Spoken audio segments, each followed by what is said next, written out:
Good morning. I have tried to wait out the flock of birds that are ever so sweetly making all that noise, but I didn't. I said I tried. I didn't say it succeeded. I tried. All right, dear Lord, help me. I'm going to try to finish this book. I will admit, I have been a little not wanting to. Is that what it's called? But we've only got 4 chapters left, and then the book goes on my shelf of read books. But I'm trying to see how many books it'll hold till it falls off the wall. We're doing pretty good. So I continue with The History of White People by Nell Irvin Painter. We are on chapter 24, Refuting Racial Science.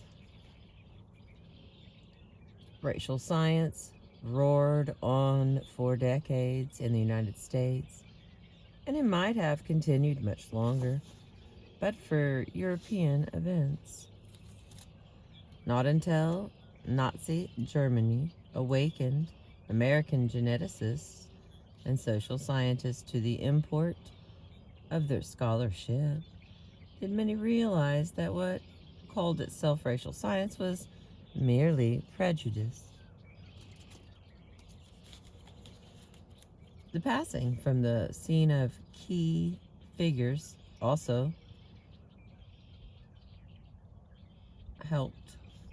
George Horace Lorimer, editor of the Saturday Evening Post, and Madison Grant, the eugenics mogul, both died in 1937. More important figures with real scholarly bona fides started speaking up loud enough to be heard. Not that dissent had been lacking entirely. The reassessment had begun quietly as early as the First World War, when a cadre of Columbia University geneticists resigned from the prime eugenics organization, still called the American Breeders Association. In 1921, Franz Boas had published an article in the Yale Review questioning the racial interpretation of Army IQ tests. And in 1922, Walter Lippmann in the New Republic had denounced mental tests. Mental testers claimed to measure permanent intrinsic intelligence. The kind of mental testing, he wrote, has no more scientific foundation than 100 other fads, vitamins and glands and amateur psychoanalysis and correspondence courses in willpower, and it will pass with them into the limbo where phrenology and palmistry and characterology and other babu sciences are to be found. But hard-minded IQ testers hung on, dismissing such objections as mere emotion and claiming that no Jewish critic could think objectively about racial matters. As noted earlier, the Johns Hopkins professor Herbert Jennings' scrutiny of the anti-immigration material of the House Immigration and Naturalization Committee revealed that data used to discredit immigrants from Southern or Eastern Europe had been misinterpreted, and that among immigrants, the Irish, now considered good Nordic old immigrants, were most likely to land in institutions. This was not what the House Committee wanted to hear, and it buried these findings. Jennings published his views in 2 journals with limited circulation. The survey the Journal of Social and Charity Workers, and Science, which was aimed at academics, whatever. It is particularly in connection with racial questions in man that there has been a great throwing about of false biology, he concluded quietly.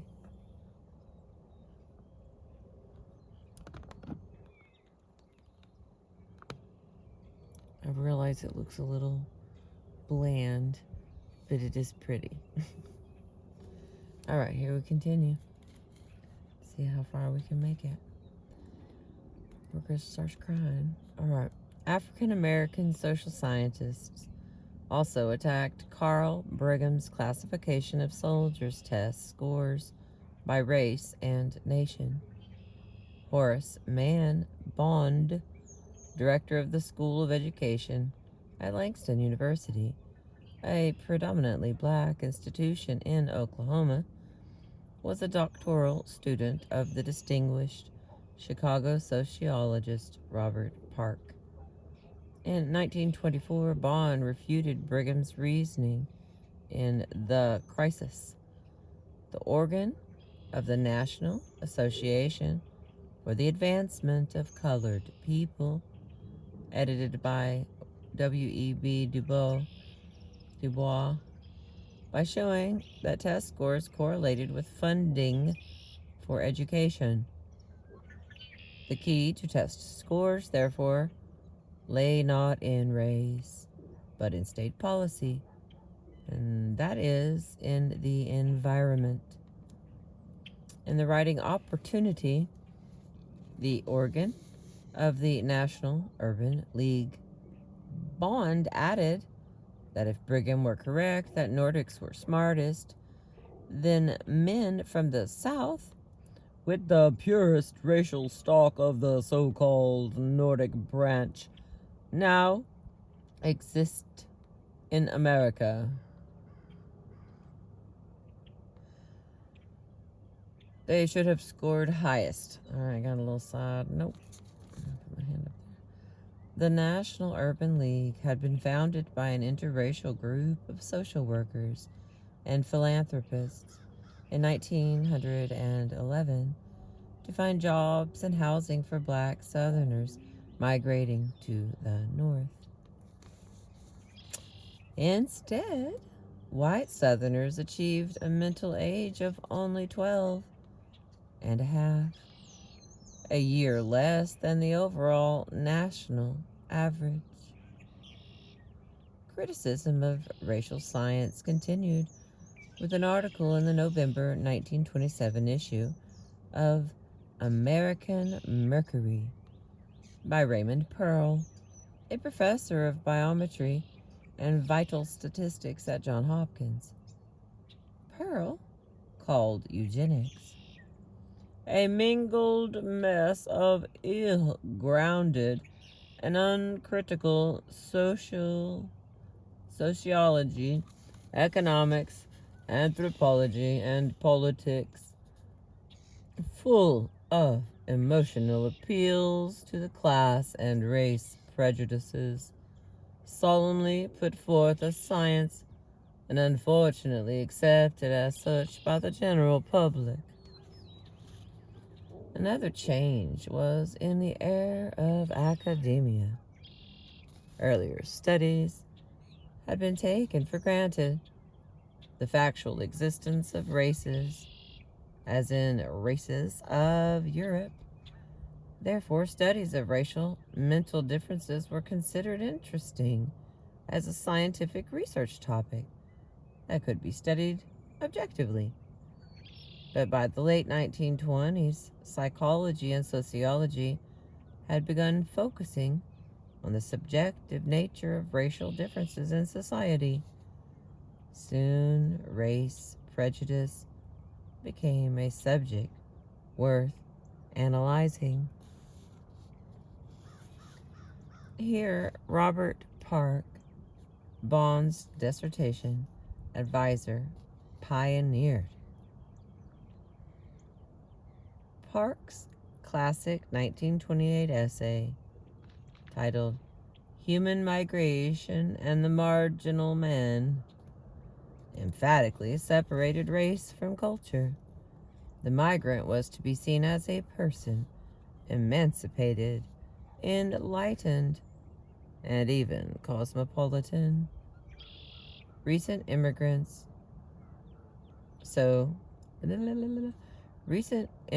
to the United States were creating, not injuring, civilization. This migrant might be a man living on the margin of two cultures and two societies which never completely interpenetrated and fused. But that was a good thing. Take as an example an emancipated Jew like the Berlin-born, South Carolina-raised novelist and critic Ludwig Lewisohn, who had published his autobiography, Upstream, an American Chronicle, in 1922.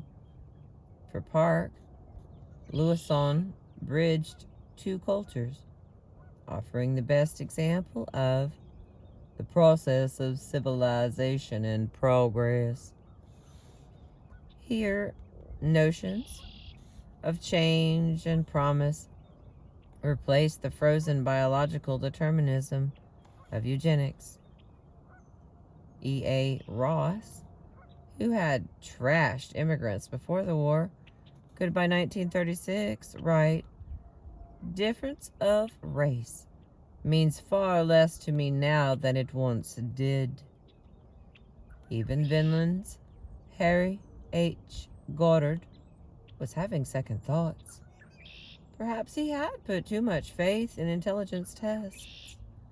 In a 1927 article for Scientific Monthly, he admitted that his feeble-minded students who had tested badly should be allowed to live in the general population, even to have children.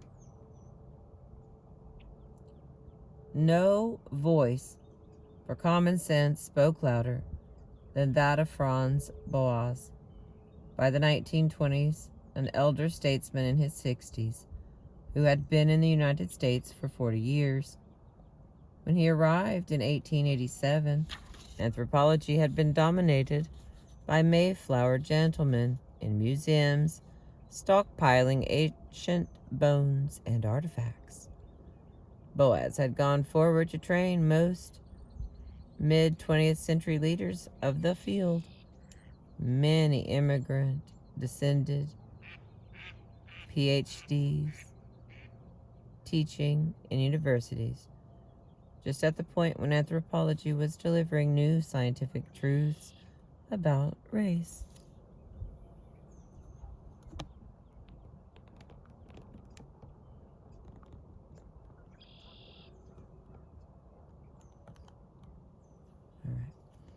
For Boas, scientific racism, especially the supposedly premier test of race, had never seemed sound. The unchanging cephalic index, he pointed out, could in fact change quite quickly as a person's environment changed. It was culture that mattered, and culture changed by generation. Culture, race, and language were three independent and equal qualities. Boas never gave up on the idea of race, but he continually opposed racism. By the early 1920s, Alfred L. Kroeber, a former Boas student, now a professor at the University of California at Berkeley, pointed out that Northern blacks scored higher than Southern whites on the Army IQ tests. Another Boas student, Otto Kleinberg, from 1899, he lived from 1899 to 1992, pressed the investigation in two important directions.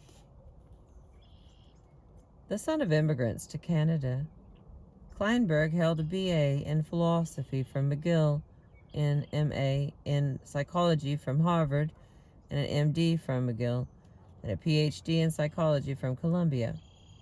Having entered the Boas Circle in 1926, Kleinberg soon realized, as did the anthropologist, that human behavior could not be abstracted from its cultural context. Throughout a long life of international experience in his research in UNESCO and through professorships in Brazil and France, Kleinberg continued to study racial differences, prejudices, and discrimination. After discovering disparities in test scores between northwestern Coacatool Indians who lived on the reservation and those who lived off it, Kleinberg tested Carl C. Brigham's correlations in his writing, A Study of American Intelligence from 1924, between race and IQ in Europe, in Italy, France, and Germany in the mid-1920s. He found no differences in the performance of Mediterraneans, Alpines, and Nordics. Returning to the United States in 1929, Kleinberg was delighted to meet Brigham at a psychological meeting and eager to confront the older scholar. I told him how pleased I was to meet him, since I had just completed research related to his study. His reaction rather took the wind out of my sails. "Oh," he said, "I don't stand by a word of that book." Indeed, in 1930. Close that window. Let's see if that helps me a little bit. I'm going to get covers. Indeed, in 1930, Brigham published an article retreating from the claim that test scores represented a single unitary thing called intelligence. Okay, we got us a side note. It's like a long one, so here we go. Stay with me, babies. One of Brigham's most trenchant academic critics was Truman Lee Kelly, a professor of statistics and education at Stanford, where he was a colleague of Louis Tierman, one of the most enthusiastic testers of the era. Kelly's writing Interpretation of Educational Measurement from 1927 criticized the technique of comparing tests administered to a large population of whites lacking racial homogeneity and then lumping the results of several different tests together to produce a single set of grades. Kelly also questioned the prevalence of scores of 0 or 100. Oh, that was just a tiny one. My bad. The next one's longer. Okay, let's go back. Psychologists claiming to test intelligence, Brigham conceded, have been guilty of a naming fallacy. Brigham's emphasis. Taking aim at his own book, A Study of American Intelligence, he called his methods absurd, adding that his and Yerke's methodology, with its entire hypothetical superstructure of racial differences, collapses completely. Looking back at his book, Brigham called it one of the most pretentious of these comparative racial studies, and pronounced it without foundation. But the restricted circulation of Brigham's article meant that the writing, a study of American intelligence, carried on as a racist authority for many more years. Oh, wow. Apparently a bunch of cormorants came in while I was reading.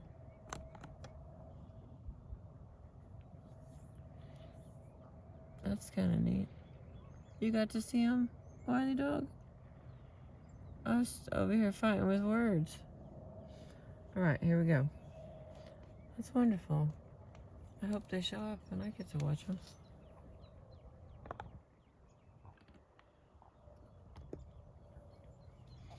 They're still coming. Awesome. What a blessing. Alright, here we go. Back to the point. Finishing this chapter. Oh, lordy, Lord. Here we go. Alright, Kleinberg's second major publication dealt another blow to racial science. Yerkes and the mental testers of the 1910s and 1920s had always claimed to test innate intelligence, not the influence of schooling or environment. All right, another side. Nope. Okay, right up there. Okay. Race theorists also adopted the European anthroposociologist's theory that selective migration explained differences between head shapes in the country and those in the city. That superior, long-headed Europeans chose to migrate out of the country, leaving broad-headed laggards. Although Boas had demonstrated the malleability of head shape, the idea of selective migration held on into the 1920s, when the Army IQ test showed that African Americans in cities and in the North scored higher than African Americans in the country. Oh, my baby. And in the South, race theorists explained that the smarter ones, or those with more white blood, migrated out of the South and out of the countryside. Kleinberg's results in his Negro Intelligence and Selective Migration from 1935 disproved both contentions, effectively knocking the selective migration theory into the dustbin, which is called the trash. All right, back to the point. Northern black men scored higher than Southern black men, and the longer black men had lived outside the South, the higher their scores. When some Northern black men scored higher than Southern white men, what might that portend? All right, last part. Last little extra note off this page. Kleinberg's table of IQ scores by race and region. Median scores whites. Mississippian is 4.25. Kentuckian is 41.5. Arkansas 41.55. Georgia 42.12. Median score Negroes. Pennsylvania 42.0. New York 45.02. And Illinois 47.35. And Ohio 49.50. Huh.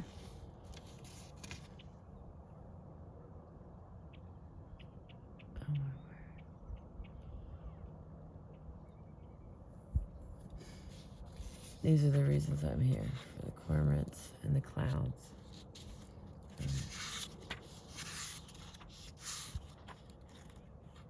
32, 42, I got 10 pages left. Let's see if we can do this with the birds and the sunlight. Thank you for being with me. I appreciate you.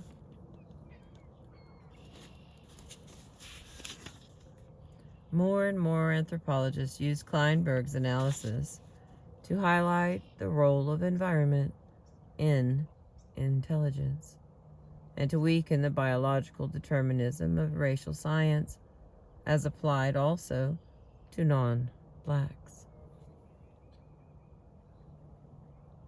culture was gaining on race, sped along by German Nazi aggression. Then along came another student of Franz Boas, the first child of her mother's. Vassar, college class of 1885. Ruth Fulton Benedict, born 1887 through 1948, was born in New York City to a life that promised upper-class ease. Ooh, we have a picture. Come back to me. Looks like a nice person. Back to the birds.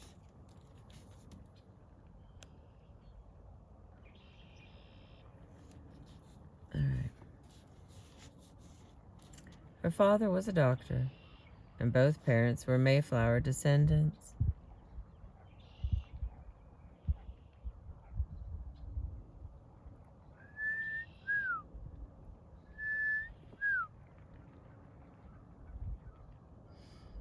Sorry, saying hi to my friends. Her father was a doctor, and both parents were Mayflower descendants.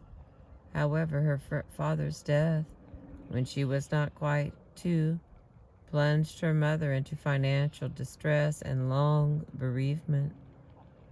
Then a childhood bout of measles rendered Ruth partially deaf.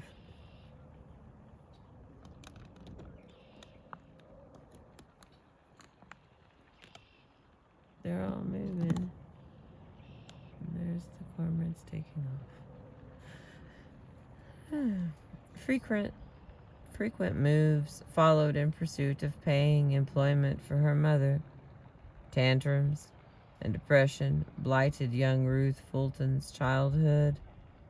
Around 1900, the family ended up in Buffalo, where her mother worked as the city librarian, and Ruth and her younger sister, Marjorie, attended a Tony Episcopal private school on scholarships. In the fall of 1905, thanks to the charity of strangers, the two sisters entered Vassar, one of the prestigious Seven Sisters Eastern Women's Colleges. Vassar prided itself on developing both brain and bosom. Certainly Ruth had plenty of the former. She and her sister followed their mother into Phi Beta Kappa. An English major, she continued to write and publish poetry for several more decades.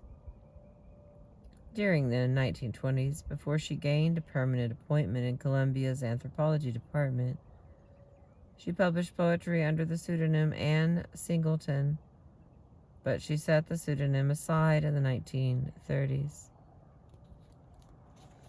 After graduating in 1909, Ruth Fulton embarked on the obligatory upper-class European tour, which included 3 months in Germany, 2 of them in Dresden. Returning to Buffalo, she joined the local charity organization society as a friendly visitor to Polish and Italian families, teaching them American behavior. At 24, realizing the arrogance and futility of this work, she joined her younger sister, now married to a minister in Pasadena, California, and taught in girls' high schools for 2 years.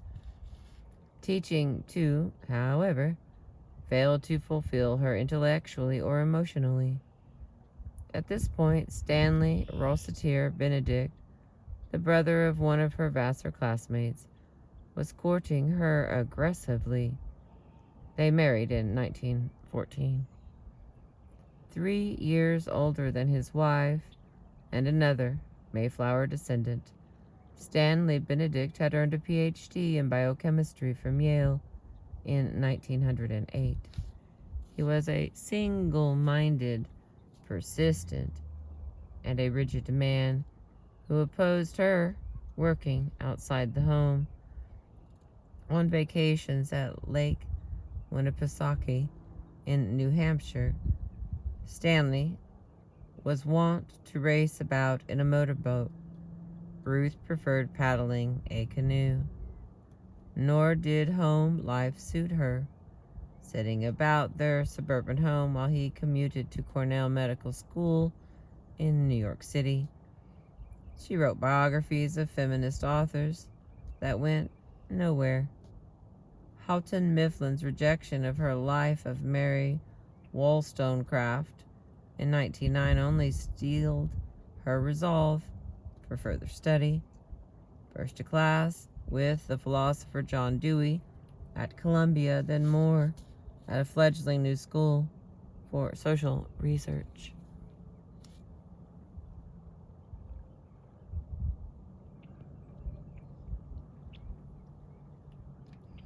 At the new school, Benedict studied gender in many different cultures with the wealthy and well-connected anthropologist Elsie Clews Parsons, a Columbia PhD and a member of the Boaz Circle.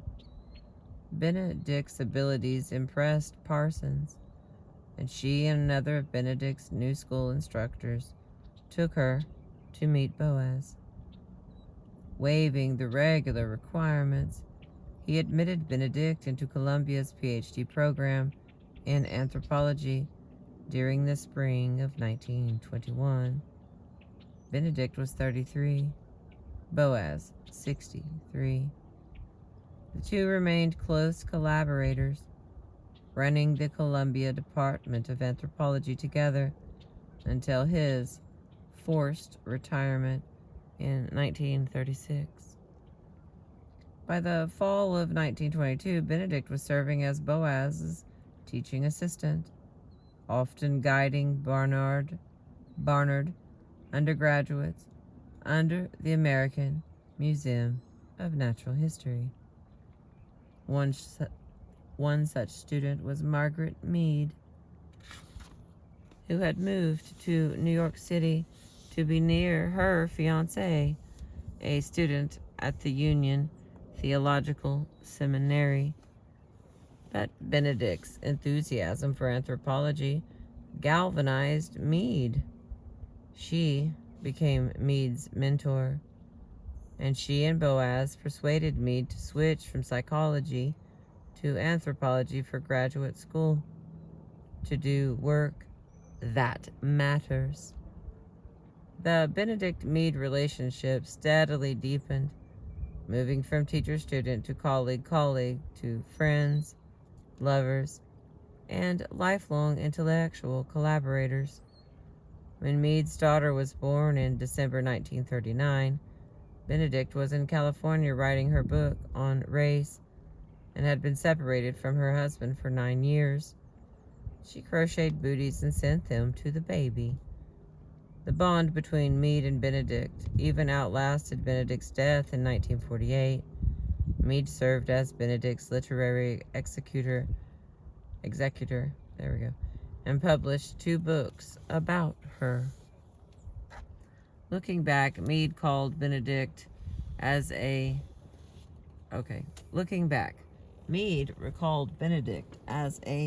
very shy, almost distrait, absent-minded, middle-aged woman.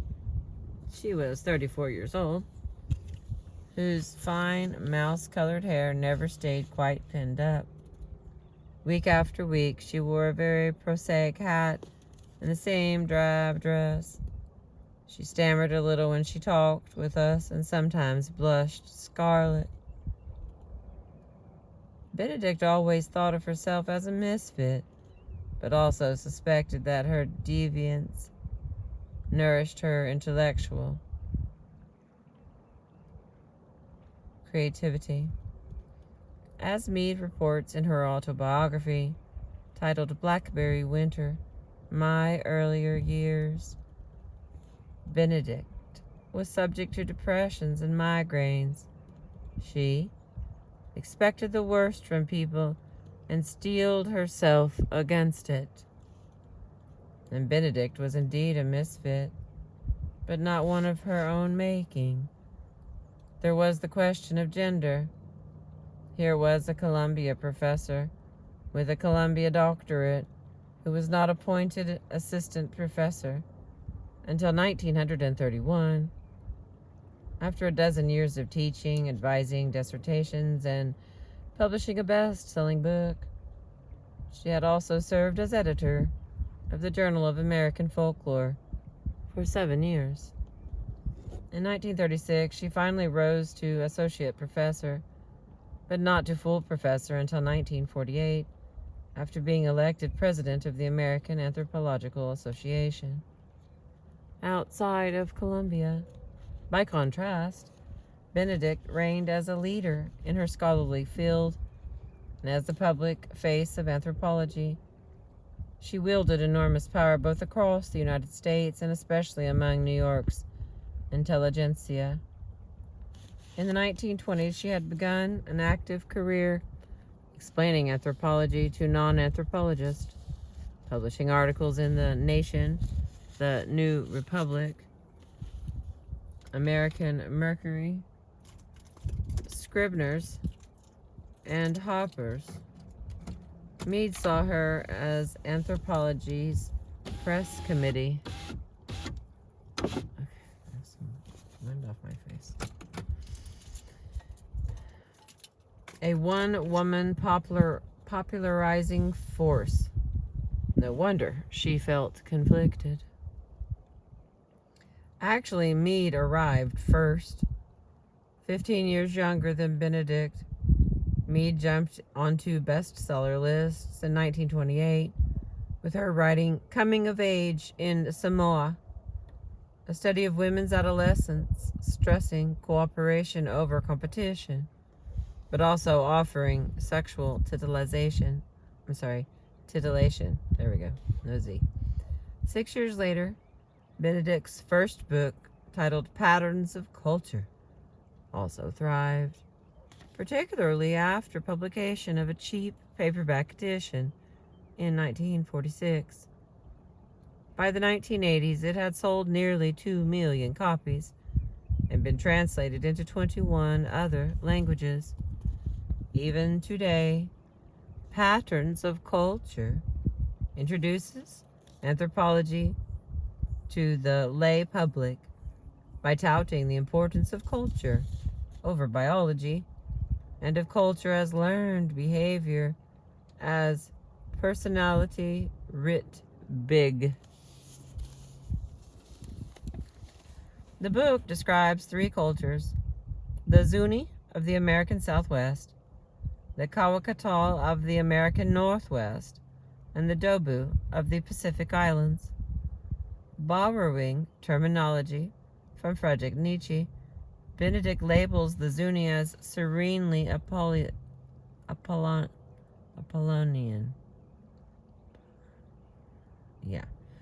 The Kawakatal she saw as violently Dionysian, and the Dobu were just plain paranoid.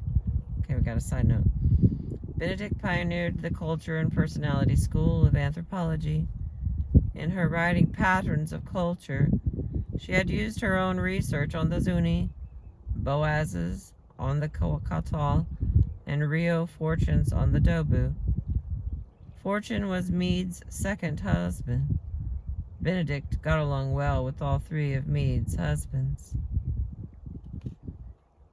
Starkly contrasting behaviors, Benedict divided these groups according to culture, not by race. This message then focused on the possibility of change for culture, not transmitted biologically, changes over time, while race presumably is a permanent condition. Intriguingly, however, Benedict could not escape her own class and culture. She slips phrases into Patterns of Culture that place herself as her presumptive readers squarely in the Nordic column, arguing generally against race prejudice in her introductory pages. She deplores the drawing of the so-called race line against Our blood brothers, the Irish, cross this imagined race line. French face off against Germans. Though in bodily form they alike belong to the Alpine sub-race. Old habits of thought died hard, even within the Boaz circle. During the 1930s, Benedict did all the work of a senior scholar. She also ran the Columbia Anthropology Department, though without a title. Since the university's administration could not imagine a woman as departmental chair, things worsened under Boaz's replacement, Ralph Linton, who disliked Benedict and soured the department's atmosphere against her. After she died, Linton flashed a Melanesian charm, bragging that he had used it to cause her death. Old, exhausted, and ill, Boaz still came to the department once or twice a week, but events in Germany increasingly preoccupied him. At first, Benedict deplored his giving up science for good works.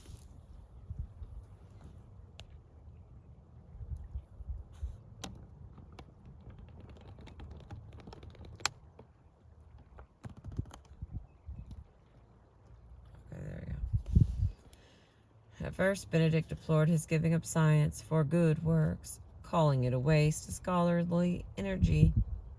But as the Nazis stepped up their anti-Semitic persecution, she came to share Boaz's distress and joined his anti-racist activism. Nazi violence awakened many an American intellectual, so Benedict's anti-racist work stands for a gathering tendency among scholars. More and more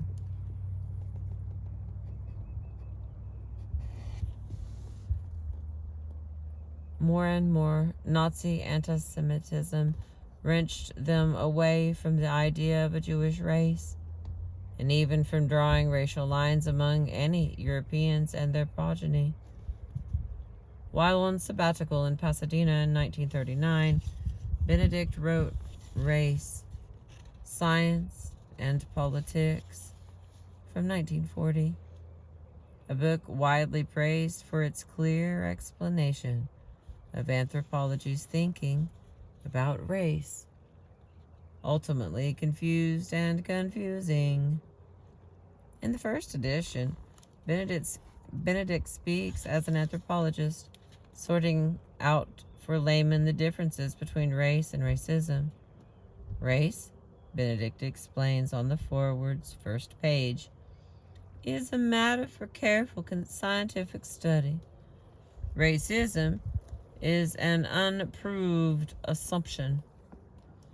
The text carefully distinguishes heredity, biological race, from the learned behavior of culture and language. Culture does not depend on race, and Italians, Jews, and the British are not racist. There is no such thing as Nordic civilization. Given the continuing allure of scientific racism, Benedict is presenting a useful summary.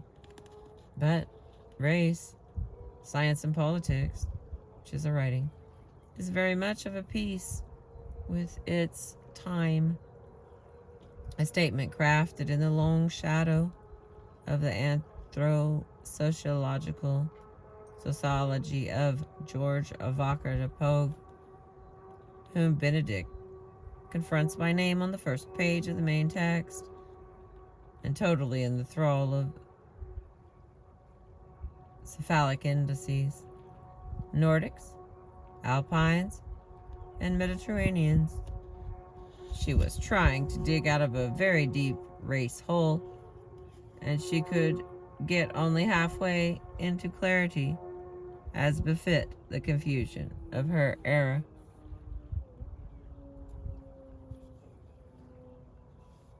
I thought it was just a motorcycle that was going to go by, but I'm starting to think that somebody's sawing a tree down.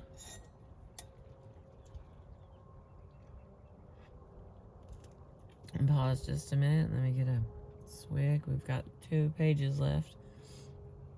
And then we'll be down to 3 chapters left before Crystal has a celebration of finishing this book.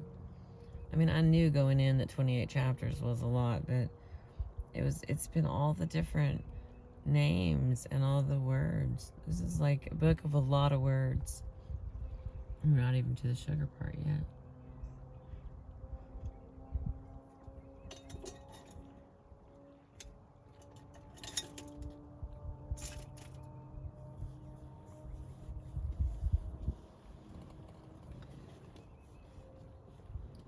I have to quit sitting wrong. All right, here we go.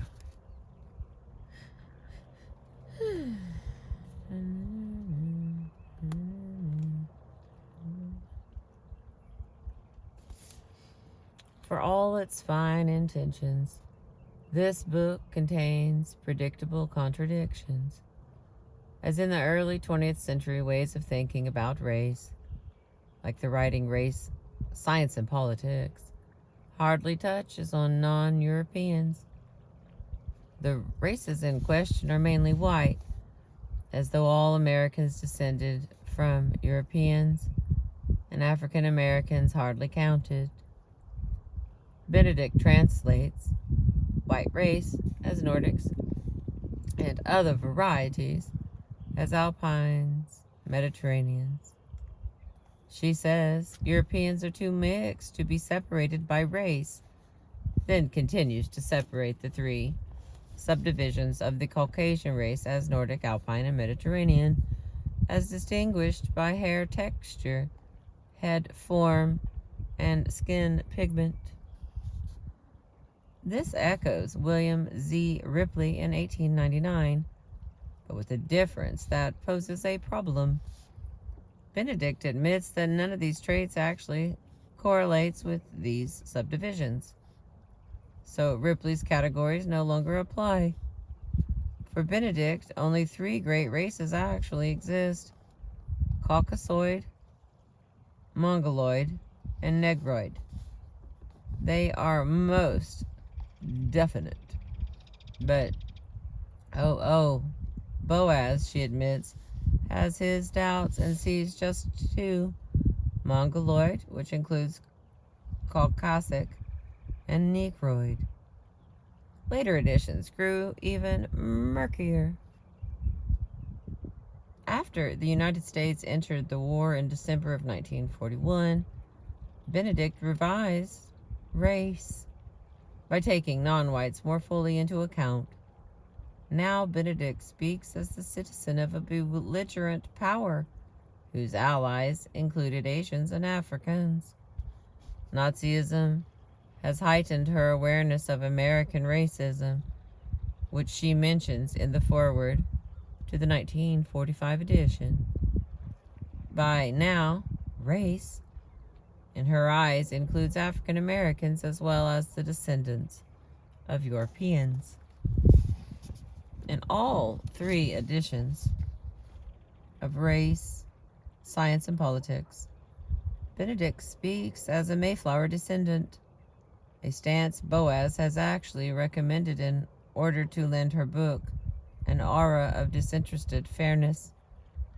In 1940, she writes as, "Those of us who are members of the vaunted races and descendants of the American Revolution." In 1943 and 1945, she says, "We of the white race, we of the Nordic race, must make it clear that we do not want the kind of cheap and arrogant superiority that races promise us." This assumed bond between author and readers harks back to the early 1900s, when New England ancestry was supposed to confer intellectual soundness, and readers were thought to belong to the same elevated class. That would mean a narrower rather than a wider readership. With the war, however, widening the readership for anti-racist thinking became more important.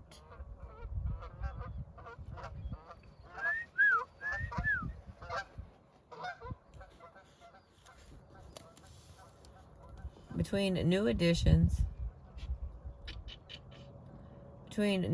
of Race, Science, and Politics, Benedict collaborated with a Columbia colleague named Gene Weltfish on a 32-page, 10-cent pamphlet. The Races of Mankind, Races, R-A-C-E-S, of Mankind, 1943. It was aimed at schools, churches, YMCAs, and the USO. Races of Mankind denounces racial chauvinism, quoting both racist and anti-racist experts and explaining that, no, European is a pure thing, and that Aryans, Jews, Italians are not races.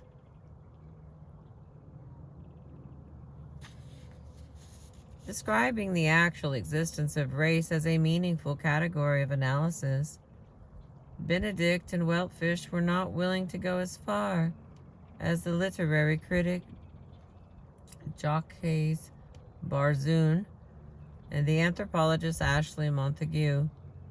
In 1937, Barzoon had published Race, a Study in Superstition, whose title says it all.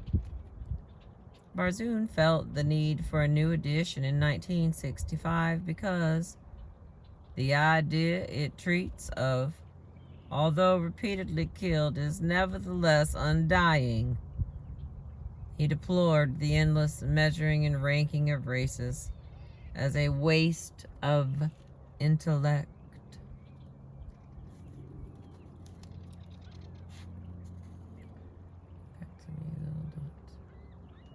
Montagu's 1942 writing Man's Most Dangerous Myth, The Fallacy of Race, called The Idea of Race the Witchcraft of Our Time.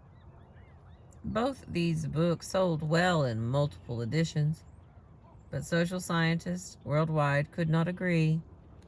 Even the anti-racist UNESCO Statement on Race from 1952 retained the notion that races actually do exist.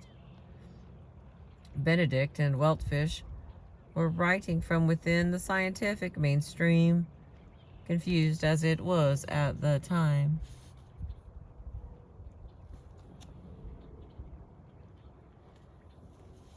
For Benedict and Weltfish, there were three and only three races: the Caucasian race, the Mongoloid race, and the Negroid race, which are A, B, and C. There's a little crappy map for it. Their map shows where these races three are located. Most people in the world have in between colors. Most people in the world have in between color skin. There we go. The Caucasoids are in northwestern Europe, not Mediterranean Europe. The Mongoloids occupy a semicircle in Eastern Asia, but not Southeast Asia, Siberia, or Mongolia. Negroids are grouped around the Bight of Benin, not the rest of northern Saharan, southern, or eastern Africa. Everyone else presumably has in-between color skin. Attractive though it might be, this map leaves everything to be explained about race in America, where people from 4 continents were having sex and producing American babies. Alright, let's try to show you this little map, because that's silly. Okay, my bad. Can't show you the map. Too much going on. It's silly. Alright. We're still clear. Yes, we are. 1 page left. Okay, maybe not. Maybe there's more than 1 page. Whatever. We're rolling. As if the peoples of the Western Hemisphere did not exist and belonged to no races. The map omits them entirely. A further explanation does not help. American Indians are Mongoloid, though they differ physically both among themselves and from the Mongols of China. The natives of Australia are sometimes called a fourth primary race. They are as hairy as Europeans, and yet they live in an area where other peoples have very little body hair. These glaring contradictions existed beside the pamphlet's main points. All peoples, much the same. Customs not racial. Character not inborn. Civilization not caused by race. And race prejudice not inevitable. Today, the contradictions would seem to consign Benedict and Weltfish to the dustbin of racism, but such a judgment is too hasty. Within the context of their times, their anti-racist main points needed badly to be made, and even raised some hackles. Another main point: what about intelligence? Created a brouhaha that got the pamphlet banned from USOs. To disprove the racial character of intelligence, Benedict and Weltfish included 2 pages from Otto Kleinberg's work, and a table showing the much higher IQ scores of northern black men compared with those of southern white men. The aim was to illustrate a lesson: the crucial influence of environment on intelligence. But this lesson fared badly in Congress. Representative Andrew J. May of Kentucky, chair of the House Military Affairs Committee, barred the pamphlet's distribution to the Army because the Kleinberg table assigned whites from his state of Kentucky a lower score than the northern blacks. Here, May spied communistic influence. But the publicity following his censorship made the pamphlet much more widely known. It sold almost 1 million copies in a decade and was translated into French, German, and Japanese, and inspired a comic book, a little movie, and a children's book entitled In Henry's Backyard from 1948. Benedict admitted not having enjoyed the work on the 2 books on race, for both had called for synthesis rather than original scholarship. But they nevertheless made her a non-specialist in this field, an authority on race in America along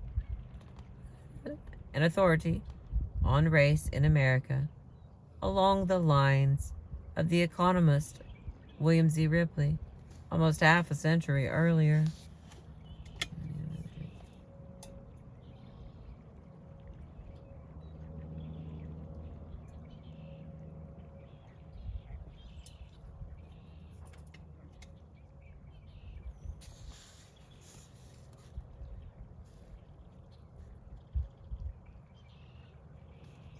Benedict's books were meant to deny scientific legitimacy to the races of Europe, but other scholars still leaned the other way.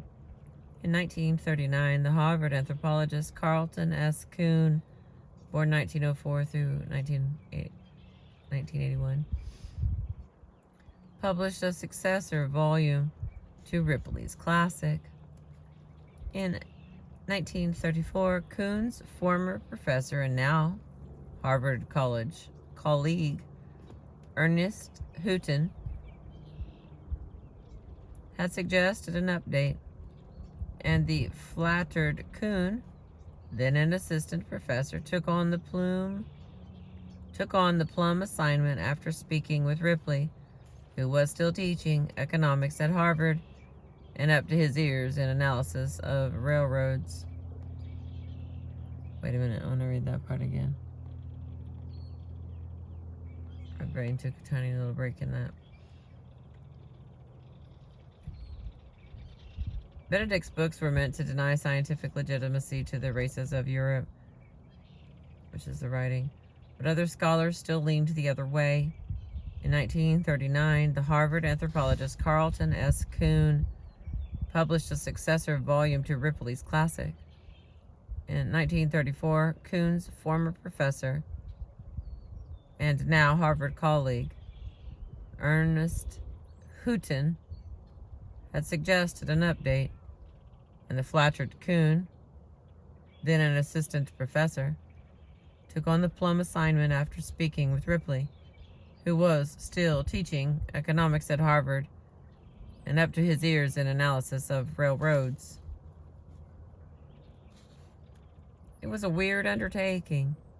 Kuhn began trivializing Ripley's taxonomy, dismissing him as a lumper, not a splitter, and one with only 3 criteria: cephalic index, stature, and pigmentation. This would not do for a 20th century physical anthropologist like Kuhn. The task took 5 years, and when finally published in 1939, Kuhn's version of Races of Europe included a near infinity of measurements and photographs of Europeans shown frontally and in profile, arrayed in categories called Carpathian and Balkan Borabi-like types, Upper Paleolithic, survivals in Ireland, the Alpine race in Germany, aberrant Alpine forms in Western and Central Europe, long-faced Mediterraneans of the Western Asiatic highlands, etc., etc. Kuhn's idea about classification were more aesthetic than scientific, which he confessed in an anecdote about his rejection of one subject because the fellow did not look right. The person in question, a consul of a European nation, had hardly any chin. That would not do for the type he was supposed to represent, and so it went. Realizing that the book was ridiculous, Kuhn's publisher tried unsuccessfully to suppress it before publication. The book remains an embarrassing, old-timey artifact. Now, the final little piece. Here we go. After its heyday among race theorists in 1910 and 1920s, Anglo-Saxonism declined during the Great Depression and the Second World War. A new generation of social scientists had outgrown such blather on race. Now scholars were questioning the very meaning of any and all concepts of race and studying the troubling fact of racial prejudice. For example, in 1946, the Annals of the Academy of Political and Social Science, which had published Francis A. Walker and E. A. Ross's anti-immigrant screeds, devoted the whole issue of March 1946 to the topic, controlling group prejudice. Ruth Benedict, along with Frank Boas and their like, were beginning to carry the day. Both Boas and Benedict supported the Republican side in the Spanish Civil War. They battled for academic freedom at Columbia in the late 1930s, were in association with the American Committee for Democracy and Intellectual Freedom, which Boas chaired, got them accused of harboring communist sympathies. Boas died before Benedict, holding a glass of wine and a fresh-lit cigarette in his hands. He was about to announce a new theory of race when he keeled over dead at lunch in the Columbia Faculty Club in 1942. Benedict went on, using her knowledge of non-Western peoples and the Office of War Information during the Second World War, to explain foreign cultures to officials assigned to deal with them when peace returned. Her study of Japan led to the chrysanthemum and the sword.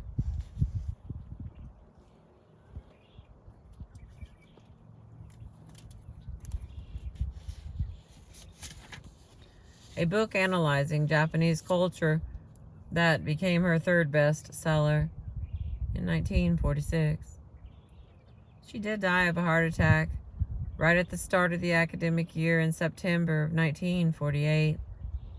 Benedict's role had been significant in popularizing new scientific views of race, altering, if not obliterating, the notion that Europeans belonged to different races, and that the children of European immigrants posed insurmountable social problems. Hers was a critical transition away from the races of Europe.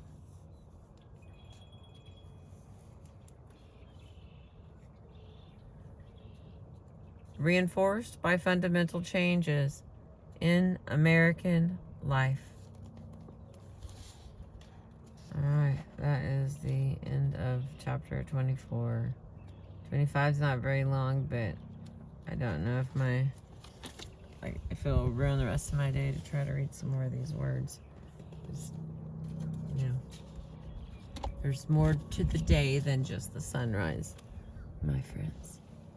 My Lord, do I appreciate you spending your sunrise with me. That's what you've been listening to and what I've been reading. And I am super happy that I made it through this chapter. I'm sorry if it was windy, but I'm probably not going to re-record this one. So, I hope you enjoyed it. I appreciate you. Thank you for being with me. Remember to hit that little like thing if you like it.